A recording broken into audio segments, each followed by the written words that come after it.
இந்த வீடியோ எதுக்குன்னா, விருதுநகரில் நடக்கிற தென்மண்டல இளைஞரணி நிர்வாகிகள் சந்திப்பு மாநாட்டில் கலந்துக்க இருக்கிற இளைஞர்களுக்காக 1980 நாங்கள் இளைஞர்களாக இருந்தபோது தொடங்கப்பட்ட அணி இளைஞரணி.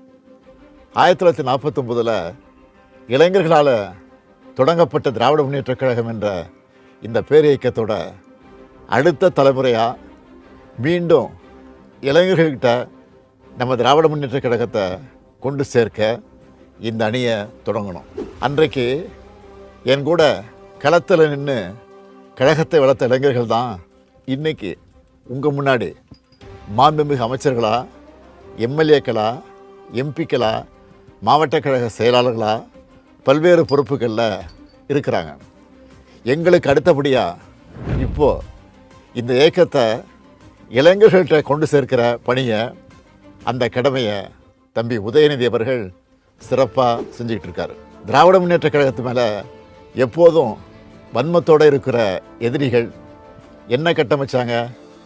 இளைஞர்கள் இனி திமுகவுக்கு வருவாங்களான்னு சந்தேகம் எழுப்புகிற மாதிரி தன்னோட ஆசைகளை வெளிப்படுத்திக்கிட்டு இருந்தாங்க. அதையெல்லாம் உடைச்சு தம்பி உதயநிதி அவர்கள் இளைஞரணிக்கு இன்றைக்கு தமிழ்நாடு முழுக்க 5 லட்சம் நிர்வாகிகள் நியமித்து ரெக்கார்ட் பண்ணியிருக்காரு.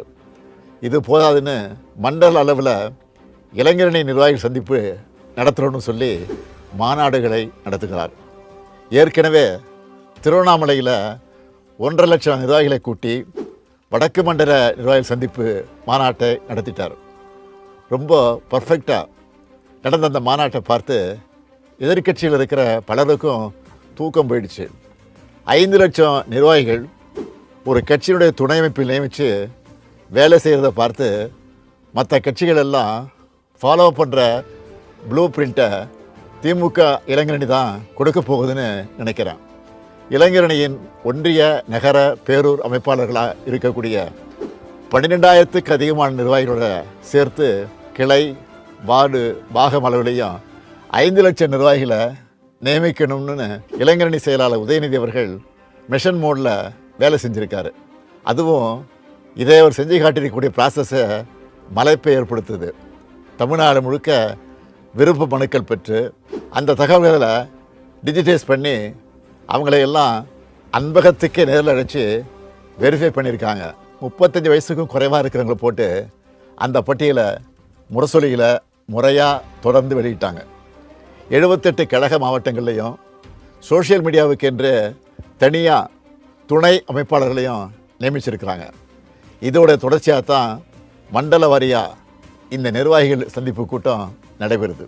5 லட்சம் பேருக்கும் ஃபோட்டோ ஐடி கார்டுன்னு ஒரு இராணுவப்படையை போன்ற உறுதியான கட்டமைப்பு, கட்டுப்பாடு மற்றும் ஒழுங்கோடு இது நடக்குது. அதனால தான் பிப்ரவரி 7ஆம் நாள் விருதுநகர் கூட்டம் சொன்னதும் எனக்குள்ள புது உற்சாகம் உண்டாச்சு.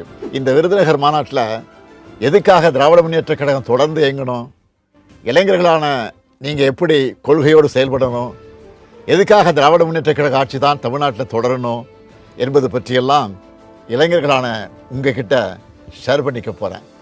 பிப்ரவரி 7 விருதுநகரில் சந்திப்போம், வெல்வோம் ஒன்றாக. வணக்கம். இந்த வீடியோ